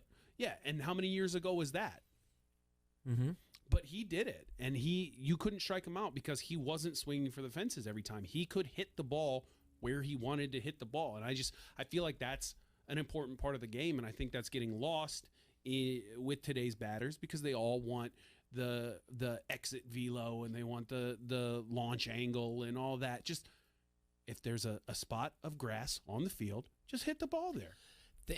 Just try to hit it there. And Easy Rays does say on the Herrington's Pub Facebook comment thread, they've always changed the rules. They lowered the mound in the 60s. It's true. It's the same thing. It's not a matter of one guy versus another. the amount of play is what it is. So the other study is you take your kids to a Major League Baseball game. That game starts. It's not the average first time the ball is just put in play on is 3 minutes and like 54 seconds between the time the game starts and the first time somebody hits a baseball. Yeah. And it's just, or maybe it's just even the at bat. I don't know. I don't know. I've always been somebody who grew up really enjoying pitching. I like, and as an Indians fan now, obviously a big fan of good pitchers. They've always had a good staff over the last 5-6 years, even further back than that. I like good pitching. I am not bored when I watch a game that ends 2-1. 3-2, something like that. I don't need to see a bunch of runs scored for me to enjoy a baseball game. But that's, again, I recognize that's just my personal belief. Sure. And I know more people out there would be interested in Major League Baseball if more runs were scored. I just like to take in a game. I don't really have a problem either way. I just find it interesting that they're looking at things. They're looking at the pitch clock. They're saying like it's higher for relievers than it is for starters because obviously a lot of times relievers come in with runners on. They're looking very much into, because of the stealing of signs, that there might the thing on the catcher's forearm has pad, different things, and he sends a sign and something only the pitcher can hear. Interesting. It is. Isn't sign stealing kind of just part of the game though? And as long as you're not doing it using technology like the Astros were doing, isn't that just, hey, you cracked our code and you figured out a way to do it? And that's always been a part of baseball. I don't have a problem with sign stealing, again, if they're not using technology to do it. Yeah, you're not cheating. You're not trying. That's the old adage there. 100%, and that doesn't bother me. But I just found it interesting that they recognize that it's a problem. That they're looking into different things, and it's always it's baseball. It's always constant involvement. It's just like any sport, and rules can change. It's not a big deal. Just people are going to fight it. Yeah. That's all. You're going to have someone say that. No, back in my day we didn't. But when I was a fan of that, they didn't do that, so I don't watch it anymore because the product is. Bleh. I think people say that and they don't mean it. No. Everyone keeps watching. It's that, or it's just an excuse because they don't want to admit that that they just don't have enough time. Right. They don't want to say that they're interested in other things now. Yeah, like their train collection. I don't know. Yeah. Insane about watching baseball games. I find these quote unquote totally legal streaming sites that I can pull up on my phone. So I got the game going on my phone while I'm driving from here to there, and if I'm doing this, I got it down. By my pocket, so I can take a look at the score and whatnot. I watch way too much baseball, way too much baseball. And Mikey on the Harrington's Pub Facebook comment thread, he's right. Jay Foster does steal signs in 11U softball, and I'm fine with it. I'm teaching them. I'm teaching the girls the name of the game, how to do it. I mean, we talked about it on air beforehand about keeping book. There's all these little things, and my story is always going to be the same. And I'm something that when you're in competitive ball, at some point, it's not everybody gets a trophy and not everybody gets equal playing time, and you got to get better. And if you're not, you got to do other jobs. And I was doing something, and it was Sunday, and one of the girls said, like, well, how'd you learn to do that? And I said, I rode the bench in high school, and you got to find something to do to make yourself worth being a teammate. And they were just kind of like, you were on the bench. How come? And I said, because I wasn't good enough to start. Hey, what do you want? You want to rub it in? No, right. I'm not bitter about it because I did. I learned how to keep a book. I learned how to steal signs. I learned how to count pitches beforehand. There's a lot of things in it. And I was also the guy who always asked, and I'm sure I was a pest, but I always asked my coaches, why are we doing this? Why are we doing this drill? Why? And it wasn't like why are we doing this? I don't want to. I was like, I want to know how we're going to implement does this it. benefit me? Yeah. And so it's just part of the game. And I think eventually you have to find different things that fit into the ball game. But I am glad that they're trying to find things to evolve, and that means they're not just sitting on their thumbs and saying, well, whatever. But the opposite is last week we talked about an article that David Silver told the commissioner to stop Manfred to stop talking about pace of play, because baseball is the one thing that you can do the most live in-game betting right on spot. So stop bitching about pace of play and just why don't you take advantage of it, and that way get involved more with casinos and it might work out more for you. Yep. I actually placed my first baseball bet just a few days ago, and then the game got postponed. So Yeah, I'm sure that was probably Monday. Well, the one First thing is, bet of this season. I will tell you this. There's an interesting one. The Phillies are on the road against Atlanta tonight. They're at plus, I think, 150, maybe even more. And there was a $100,000 wager on the Phillies today. Ooh. So that means some sharps in on them. And Who's so on the bump for? It'll be Zach Eflin. Eflin, yeah. Yeah, and then Charlie Morton for the Braves. All right. ESPN 1170 AM. Who we got here? Hey guys, it's Mikey. Hey, Mikey, what's up, man? Not much. Real quick, you guys are talking about killing the shift. I'm sad you're not bringing up the Gleyber Torres stolen third base when he's taking second while the shift's on, and then is able to go home because the catcher came to cover third. Yeah, so that was he scored from first on an infield single, right? Yep. Yeah. So that's that there fixes the shift, doesn't it? Well, you would hope so. I mean, I'm sure you're going to look back at the tape as a coaching staff and be like, whose job was it to, who was standing around watching the play and didn't cover something when they should have been there. I mean, I doubt it'll probably happen again because they're going to figure out a way to fix that. But that is definitely something that happens in 11U softball, not in Major League Baseball. Oh yeah. Yeah. Well, I mean, but if you look on YouTube, you can find a 45-minute video of nothing but those types of plays happening because we're seeing the shift so often now. Yes, but what are the chances? I mean, what's the ratio of that happening compared to like the shift of, working out? Yeah, I mean, you're right, but it's something that's increasing in normality instead of decreasing in normality. You used to never see something like that. Oh, I understand, but regular. What else is the problem? I mean, you can count all kinds of things. We've taken away, because chicks dig the long ball, 98. We're going to just swing for the fences or strike out, Adam Dunn, and we've taken away the art of the bunt. So, I mean, we've all sat there and seen a shift and go, why don't they just bunt it? Every time. We're just like, why don't they just bunt it down the third baseline? They should be able to. And it trickles all the way down to the pitchers. The pitchers in the National League can't bunt anymore. It's ridiculous. Yeah. Hey, if you want to go and talk about go on YouTube, go back to the 1984 season. Go watch Sutcliffe batting for the Cubs. It's a guarantee he's laying down a bunt. The other thing that I saw today was if you look, the stats came out about the highest exit velocity for each individual or for individual players, and the highest one is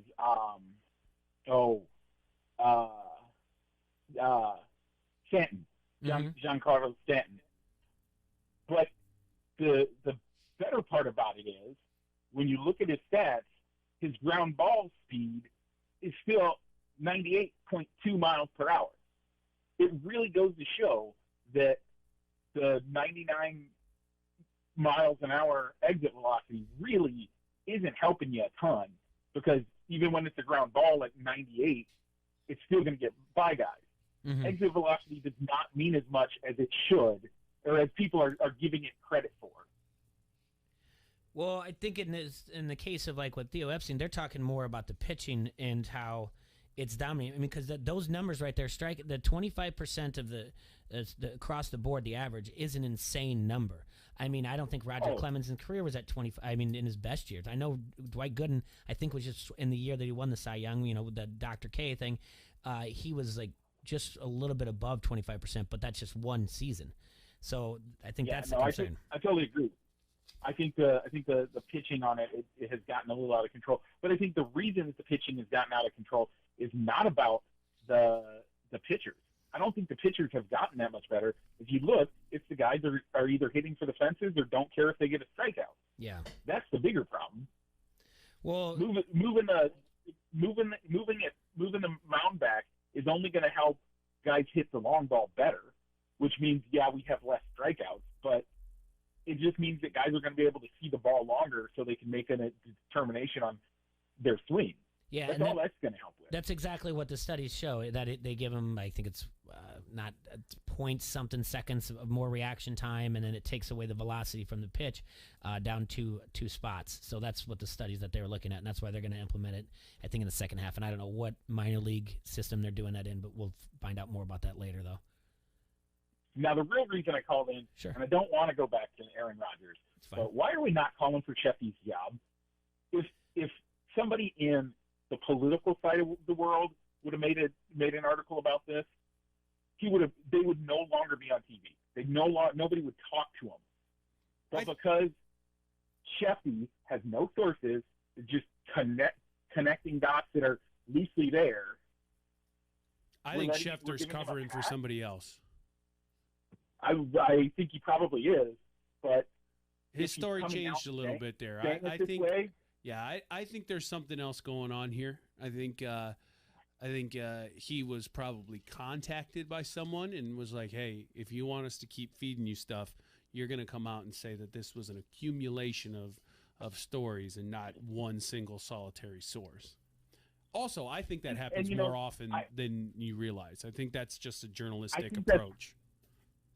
I think that's probably what's happening, but he either it's true and that's what's happening and he doesn't have a backbone, or it's not true and he's just making up a story, and that is a problem. Okay, well, let's unpeel this real quick, because he said on Thursday, sources tell me what's out, and then yesterday on Dan Patrick he said this is a story that was accumulating, there wasn't any sources. So those are where the things change. The other thing that also is in there is on the Pat McAfee show today, there was a guy that works Pat McAfee. I don't know if he's on-air personality, a producer, whatever else. Before they went on air, which is roughly around 11 o'clock our time, and so this was on Thursday, the guy said, there's a big story, but I don't want to say anything because we'll be speculating. So he knew about it. He's like, so I think if they're covering for someone, this person knew the other person as well. He just sat on it and let Schefter blow it up after 3 o'clock our time on Thursday. So that kind of weighs to your side, Merrick and Mikey, that there's somebody else that kind of unleashed it and they're covering for him. Yeah, to me, it either the story hurts his journalistic integrity by him taking the blame, or he did make it up, and that's a problem either way. And so for me, I'm going to have a hard time listening to him anyway. Well, if he made that up, you'd think Aaron Rodgers would be coming out immediately saying this is completely false. But he hasn't. Yeah. But that's still like an Aaron Rodgers just to shrug his shoulders and go, like he's not really one. His only thing would be to say, just relax. That's what he'd say. He'd say RELAAX. Yeah, but something of that magnitude, you think he'd want to shoot that down, especially from the report that came out a couple days ago that he was telling potential free agents, hey, don't come here. You don't want to come to Green Bay because I'm not going to be around. That's a huge story to me. If that's true he was doing that and he was undercutting his own team, oh my God, I don't even know how you could support that guy anymore as a Packers fan. No, I totally agree, and I think that he's become the bad guy in the story, even though overall I think the team has screwed him time and time again, and he just had enough of it. Yeah, it's an absolutely contentious relationship, and I think they'd both be better by going their separate ways at this point. Yeah, I totally agree. Well, fellas, thanks for taking my call. Yeah, absolutely. Check us out tomorrow morning, 10:30, Balls and Sticks. The podcast on Facebook will be live, or you can catch it anywhere you find your podcast. Love it. Love the plug, buddy. Thanks for calling in. Appreciate you. Yep. Bye, guys. Yep. All right, we're going to have to take a break here at ESPN 1170. I want to remind you, Front Street Brewery is the oldest brew pub in the state of Iowa. It's nestled beautifully along the banks of the mighty Mississippi and has served the fine community of Davenport since 1992. And also remind you that they've got the tap room down there, right around where the farmers market is. They got outdoor seating, which would be nice tonight up until about when the sun goes down, because there's supposed to be a frost over at night. Ugh. But get out there this afternoon. You can check out all the different beers they have on taps, things like the Davenport Gold, the Wise Guy, the Raging River. We've been down there. We were down there a couple weeks ago. We'll be down there in 2 weeks down at the tap room doing our show from there. But everything you need to do, take a look at it. You can go to their webpage at www.frontstreetbrew.com or go to their Facebook page as well. They put all their little promotions on there, their specials. We've talked to, we've met their head chef. We've met their brewmaster. They've done great things down there. If you are really looking for something to do, somewhere to eat, and you know, we've all been in that situation. Where do you want to eat? I don't care. Where do you want to go? Just pull up their Facebook page or their website and see what specials they got going on. You can see the photos, and you're just like, man, That's great.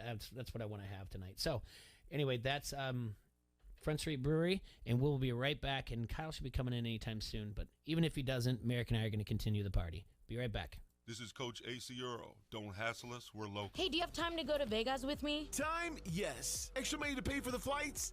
No. No, not Vegas. I'm talking about Vegas, right here in the Quad Cities. I've never heard about Vegas. Tell me more. Oh, they're safe and secure gaming cafes with 6 locations. Well, what kind of games do they have there? And they've got beer, right? They have the latest games provided by Gem. And yes, beer.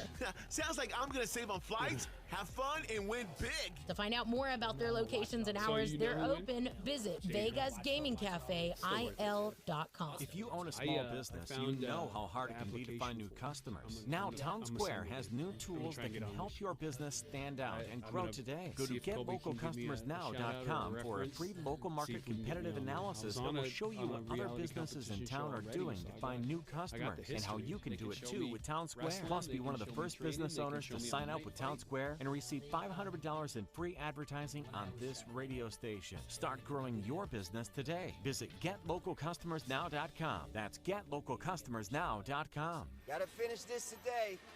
Cristiano's construction projects typically run smoothly, but this project's pipeline is about to burst. Yo, boss, where you want us to put to the left? You can't think it's more than like a 2-week experience. Indeed can help him hire the people he needs. I need Indeed. Indeed you do. When you sponsor a job, you immediately get your short list of quality candidates whose resumes on Indeed match your job criteria. Visit Indeed.com/credit and get $75 towards your first sponsored job. Terms and conditions apply. Sorry to interrupt your jams, murder mystery podcasts, or motivational beach noises, but we got something else you might like to hear. Trev? It's called cash.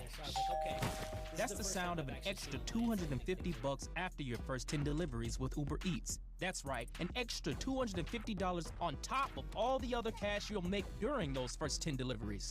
If that sounds good, visit t.uber.com/extra250. Uber Eats, deliver with us. Limited time offer, terms apply. See t.uber.com/extra250 for more details. Davenport and Moline, get ready.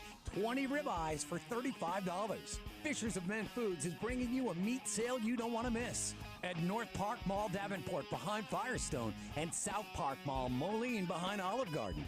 Just look for the big truck and tent. It's a gigantic steak, seafood, chicken, and pork meat blowout sale happening now for a limited time. You'll also find mega ribeye porterhouse, T-bone jumbo shrimp, fillets, lobsters, pork ribs, pork chops, even top quality chicken breast.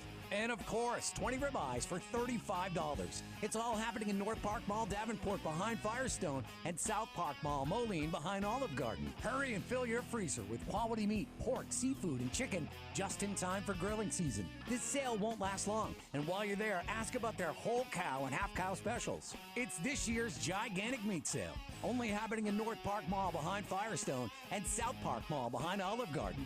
20 ribeyes for $35, cash, credit, or debit card. See you today. I'm Kyle Montgomery with NFL Network Now on the Westwood One Radio Network. We're less than a week from the end of the NFL draft, and we already have one first-rounder signed, sealed, and delivered. Coach D and Quiddy Page became the first 2021 first-rounder to sign on Thursday. Meantime, the Dolphins spent Thursday agreeing to a one-year deal with former Patriots DB Jason McCourty. Detroit's Frank Ragnow is now the NFL's new highest-paid center, signing a 4-year extension worth $13.5 million per season. And get ready for the biggest NFL season ever. 32 teams, 17 games, and on May 12th, the entire 2021 schedule will be revealed live on NFL Network. We got Tom Brady returning to New England, Trevor Lawrence's pro debut, and a battle between Rodgers and Mahomes. Find out when all these games are going down Wednesday, 8 Eastern, on the 2021 schedule release show presented by Verizon, only on NFL Network. This has been NFL Network Now on the Westwood One Radio Network. Okay, my shipments have to get to customers on time and looking good. It's possible with Staples Connect. Staples Connect has small business shipping covered with premium shipping supplies, custom labels, and UPS shipping services. And now, buy 2, get 1 free on decorative shipping supplies. Plus, get 20% off UPS Express shipping services. Explore what's new at your local Staples store or staplesconnect.com. Staples Connect, the working and learning store. Ends 5/29. Visit staplesconnect.com/shipping for details. DQ presents Picture this. Picture the new DQ Summer Blizzard treat menu with iconic flavors that taste like instant summer. You order the one and only drumstick blizzard with peanuts. Oh, wow. Crunchy waffle cone pieces, world-famous DQ soft serve, and blue sky bliss. Or maybe you get the brownie batter blizzard. Ooh, wee. Fudgy brownie goodness. You're feeling breezy and dreamy all over. Moments like these are why the new DQ Summer Blizzard treat menu exists. Get it delivered at DQ.com. DQ. Happy tastes good.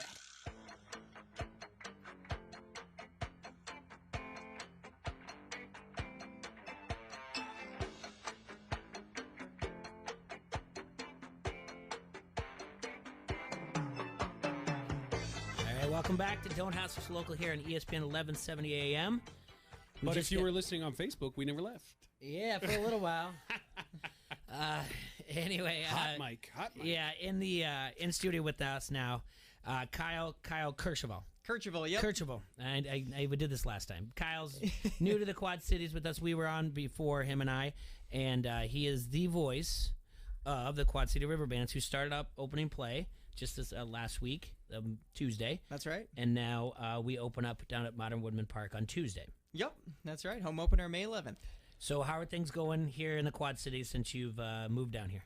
Oh, it's been great. It's been a crazy past few weeks, as you might imagine, getting everything situated for the home opener. But now that baseball has officially started and we're no longer just looking at dates on a calendar saying, oh, that'll be really fun when that happens. Like, that's actually happening now. So it's been really fun to follow this new team. And like I said, finally starting to play ball here soon. Yeah, and we have a brand new affiliate in the Kansas City Royals. That's We're playing really good ball. And we've got new manager and new GM this year, new voice of the River Bandits.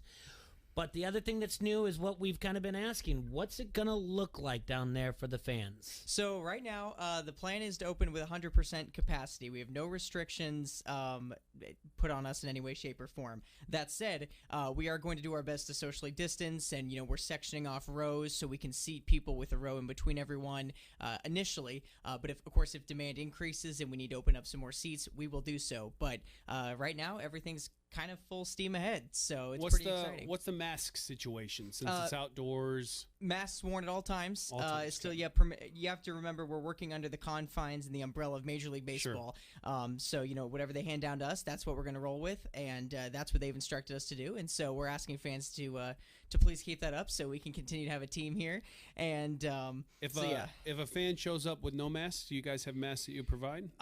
That's a good question. I don't have the answer to that. My guess is that we probably will, or if everyone just brings their own mask and we can avoid that altogether, that'd be great. But that's a good idea. I'll take that back to the top seat. So I'm assuming, though, you get to take a sip of your beer. Of course. Yeah. Then someone's got the usher's not going to be like, hey, slow down, alcoholic. Let's get the mask up a little bit of time. I'm just really thirsty. Just constantly just putting it out there like, I know you're not taking a sip.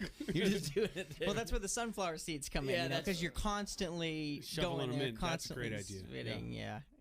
Now you've got my mind going. Yeah, the sunflower thing's gonna work. Like, I got sunflower seeds in. You're like, oh, put the shells over here instead of spit them out. I mean, there's ways around it, but no. How are you? Are you excited about everything going on?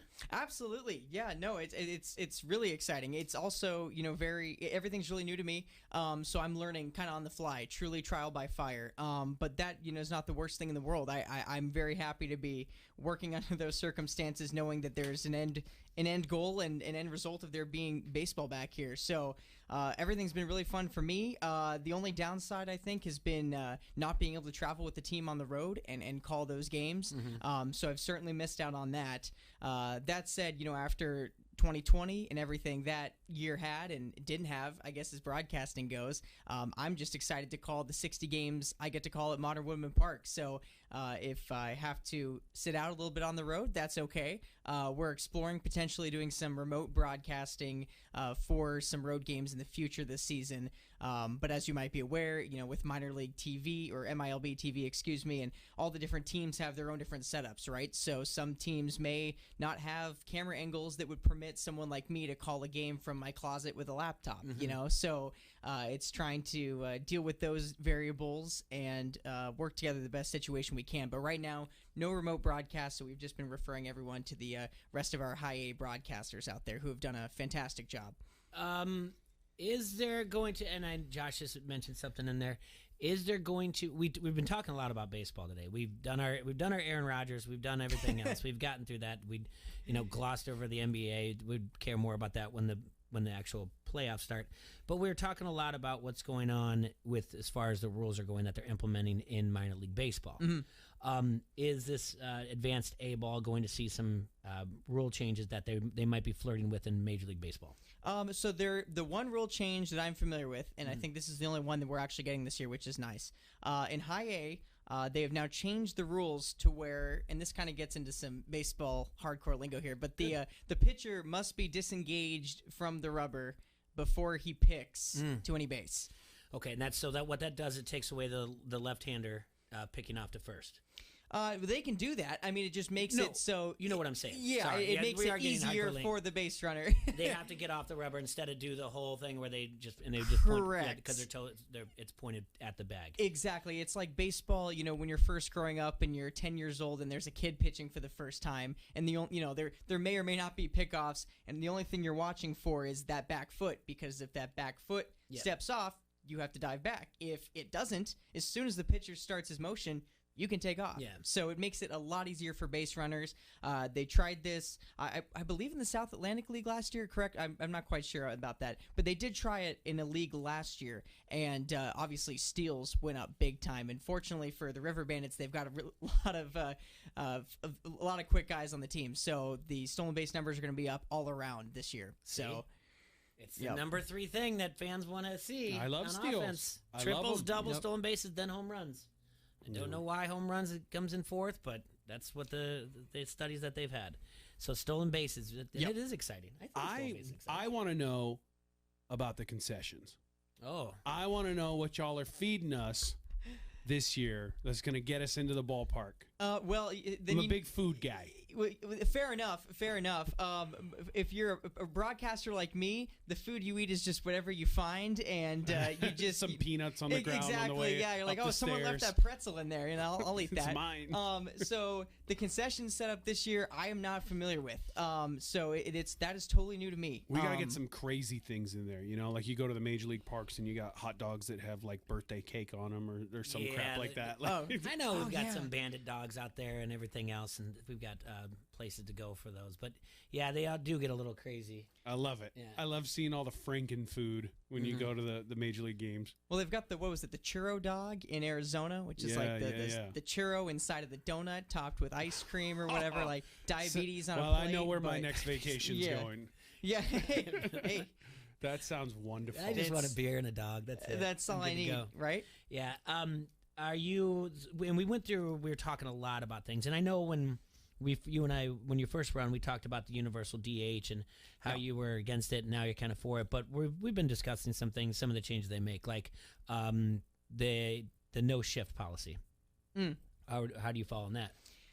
I've always fallen in the camp. I have not wavered in my opinion, which is you're a professional hitter. Hit the ball where the defenders aren't, and I know that's easier said than done. But it's doable. Like, okay, maybe your slugging numbers go down a little bit because you're not pulling the ball so much and trying to send it out of the yard, and instead you're just flaring it into right field against a shift. Lay down a bunt. Like, there's many ways that you can counter it. And I think it's smart. This is defenses adapting, just like in any sport, just like football. It doesn't matter in basketball. People shoot more threes now. That's how the sport has adapted. Baseball, people are shifting because now there's such an emphasis on the home run ball that guys are trying to pull the ball constantly. So the only obvious reaction for the defense would be to shift over. And now your job as a hitter is to adjust and put the ball the other way, right? And that school of thought is understanding. Yeah. I mean, the whole hit them where they ain't, but then you have the higher ups that look at people complaining about there's not enough action going on, and they have to come up with a response for it. And the response is maybe we need to take away the shift, because going back to what we said, people like triples and they like doubles, and this is where they're going to die, is the shift. So it is a matter of the purists of baseball hit them where they ain't, or the people saying, or the higher ups saying, well, the fans the younger generation, they think it's boring. It's a rock and a hard place. Yeah, and everyone's definition of exciting is different, right? Yes. A hardcore baseball fan's definition is going to be way different than the armchair fan that maybe watches 20 or 30 games a year. But one of the ways I look at it is, obviously the home run ball is exciting, strikeouts are exciting, but when you've got guys running around the base paths and you've got guys stealing and all kinds of crazy picks happening and stuff, the only way to get guys on base is to get guys on base. If someone hits a home run, they trot around all 4 of them and they're done. Here, guys are shifting. Okay, that means we just single, station to station. You're going to have more guys on base. You're going to have more steals. You're going to have more of that. So if you're looking for action in terms of base runners, that's how you're going to get more of it, right? That's right. All right, I got some other questions for you. Sure. How much do you practice players' names? I look at the pronunciation guide. I mean, it's. What do you mean by practice? Well, I mean, I could look at a pronunciation guide too, but I mean, right now you've got a home team that you just want it to roll off your tongue. You don't want to stop and be like, fair enough. Yeah, are you like Ron Alvarez Burgundy, or is it Alvarez? Like you don't. I don't want to. How much are you doing that for your own? Are you like Ron Burgundy before he goes on air? Unique New York. Yeah, the Human Torch was denied a bank loan. Hey, I mean, I'm always practicing them by just calling the games. But there haven't been any games for me to call yet, so I've been learning a lot, listening to the other broadcasters and going, oh, that's how I have to say that. What is the most difficult name you've ever had to announce? Oh, geez. Wow. There have been some tough ones. I mean, if you're looking at the River Bandits now, you've got Vinny Pasquantino, which is not super hard, but it's a mouthful. What a baseball name. Pasquantino. Yeah. He's definitely the biggest one for sure. Anthony Veneciano, who is starting tonight for Quad Those guys Cities. are cousins. Those are good ones. Yeah, those are good guys ones. get together on Sundays for some chicken parm. They sure do. No kidding. Yeah, and a slice. But I'm trying to think back to the Pioneer League days because we had some crazy names back then, especially because a lot of Latin guys coming in. So not only, I'm sure someone from the Dominican Republic looks at that and goes, oh, that's really easy. But here I'm just like, that's what I'm talking about. There are 45 letters in that. Like I took some and high they're school all Spanish. Consonants. Exactly. Yeah, yeah. Some high school Spanish. Cut me some slack. We don't. Yeah, there's no one from like Russia or anything coming in, so there's a lot of vowels, which is good. But yeah, I can't think of one in particular, but we've got some good names on the team this year. That's for sure. So do you have a home run call? So I've been kind of workshopping that internally. I think I told you the first time we talked, or maybe someone else, I don't remember, but I like to let it happen naturally. I don't try to force it. The best home run calls come from spontaneity, and so my goal has been to try not to script it out. But I'm always, when you work in media and you're always thinking about social media and how to get people to look at stuff. I mean, I always go for alliteration and stuff like that. So maybe that's a little bit of a hint as to what I'm thinking. But I've got a couple in mind, and we'll see how they roll off the tongue as the season starts. Do you have any home run that you would have down at Modern Women? Like, it goes down to left field. Give it a ride on the Ferris wheel. Yeah, that's a good one. Yeah. Hey, make sure to show 2 tickets that ball is going to when it gets on the Ferris wheel. Yeah, no. I mean, something with the river, maybe. That's what I was thinking too. That ball's not going to be white for long because it's going into the dirty Mississippi. This ball can legally gamble on the muddy water. Heads up on the bike path. I don't know. I'm just trying to think about what my home run call would be. So you call the games like online and for the River Bandits, but you're not the PA guy. Correct. Yes, not the PA guy. So yeah, because I'm interested because we've been kind of flirting with the. I know it's 11U, but we've been flirting with the idea of them picking their own walk-up song and having someone do like Now Batting or whatever else. So, what would be your walk-up song, Kyle? So my walk-up song in high school was always "Living on a Prayer." By Bon so Jovi. you guys were we did. Well, it's funny because I played on the sophomore team, so I don't know why we got walk-up songs, but apparently we did. But see, the issue with that, right? It's high school, so you can't ask for someone to start it on a specific timestamp, right? It's just some dad sitting in the booth hitting play on an iPod, at those times. So you'd get the beginning of "Living on a Prayer," which is like for the first 7 seconds, like silent, and then you get into the bum bum bum But, in like you the, get like the 3 beats before you always try to take it slow so you can get it. So that was the thing. So like you only got the full excitement from the walk-up song if there was like a pitching change before I came up because you got the whole crowd singing along with you. Well, now that's the thing. You always want to pick a crowd pleaser, right? Like Charlie Blackmon's got "Your Love" by the Outfield, and that's become an institution. There is, they cut the sound. Josh Willingham had that first. Well, I'm just speaking from. You're just trying to throw in the Colorado Rockies in there. Didn't somebody use Baby Shark? Yeah, someone last year. Gerardo Parra. That was great. I like that. And my kids did too. You need a sing-along song though. Yeah, I think. You got to get the crowd into it, especially when you're coming up to bat. Your team's down 19-4. You need something to get the fans back into it. Yeah, what do you got, Merrick? Do you have one? Oh, I'd probably use something by Prince, maybe Little Red Corvette. I really like that one, but that's probably a little too raunchy for Not the really. No one. I mean, listen, that album came out, and I was like, pocket full of rubbers. Some of them used. Are you even allowed to say that? Pocket full of horses. Horses. Yes. It's a reference to Trojan or whatever else. Pocket full of. But that album came out, and I was like horses, in second grade, Trojans, and I was like, that's the line. I was like, this is a great album. This is a great song. I didn't know what I was talking about. I don't know if you could say that one, though. That's probably the least offensive Prince song I could pick. How about that 8 seconds you don't use that part? Fine, Darling Nikki. I'm using that one. Yeah, that one. We're on something else here. All right, I think I got mine or whatever else. All right. What are you going? Oh, you're gonna play it? Yeah, you got to pay for this. I was gonna say, yeah. I don't DMCA know. here. Hold on a second. Yeah, that's a great question though. I gotta look at. What if you just sing it for us, Jay? Yeah, that'd actually be a lot better. No, I want to play it for you because I didn't know how. I didn't know what this is. Masked Singer, Jay. That's your show. All right, this is by one of the guys on TikTok, and he does mashups all the time. I'm a big fan of mashups. Mashups are good. All right, so this, and I was thinking about this one, so let's see if I can get this going here. Let's begin now. 360. I woke up this morning, and I said, just waking up in the morning, gotta thank God. Well, that's got a strut to it.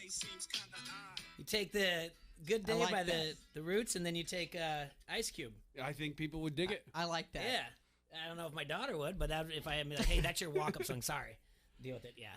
But like I said, so what I'm asking, Kyle, is if you have any free time or whatever else, and we do if we need a voice, would you come in and voice up for the Quad City Stingers 11U softball and be like, now batting? Of course. Yeah, see, absolutely. You're a team player, Kyle. I'm there. I like that. Absolutely. Yeah. No, I've been getting some PA practice. Funny enough, I was doing PA for the St. Ambrose baseball game. So I had never done PA in my life before, and I think it's really funny. People seem to think that doing play-by-play and public address announcing are the same thing, and they're not really. But they're similar enough, and so I did that for 8 or 9 games before we were actually playing in Modern Women Park. So I've got a little bit of practice in now. So I'm prepared. I have some experience doing PA. Yep. I don't know if you knew that. I used to do PA for Bettendorf High School girls softball. You did? Oh. I did, yep. How did you get into that? I used to do. I never liked to have a job in high school because I wanted to have free time. I wanted to hang out with my friends. Hindsight, that was the best decision I could have ever made. I got to hang out with my friends, and we did a bunch of stuff we probably shouldn't have been doing, but we got away with it. So no harm, no foul. But I used to take odd jobs with the school, so I'd go do scorekeeping at little kids youth basketball games down at Bettendorf Middle School, and through that I got asked to do PA for high school girls softball, and I did it well. And Coach Lammers, is it? Yeah, that's Lammers. Yeah, he was there.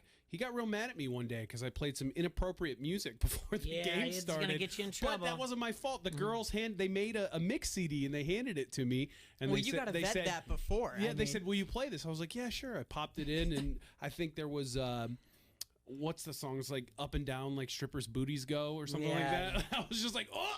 And he was standing on home plate and he looked up and he goes, no, no, no, no. And I was like, oh no. So do you play, this is an odd PA question. I don't know if you know this or not, but when the River Bandits go on the road, do they play their walk-up songs? No. Okay. No, the visiting team does not get walk-up music. All right. Yep. Unless, someone starts playing like Barry Manilow or something like that. Just as an insult to injury, Copacabana? Yeah, dun, dun, dun. That's a long opening, too. That would be fun. That's a really long opening. Maybe that should be your walk-up song, Jay. There you wouldn't go. be. That would not be my walk-up song at all. I'll do PA for your softball games under the condition that Copacabana is your walk-up song. Yeah.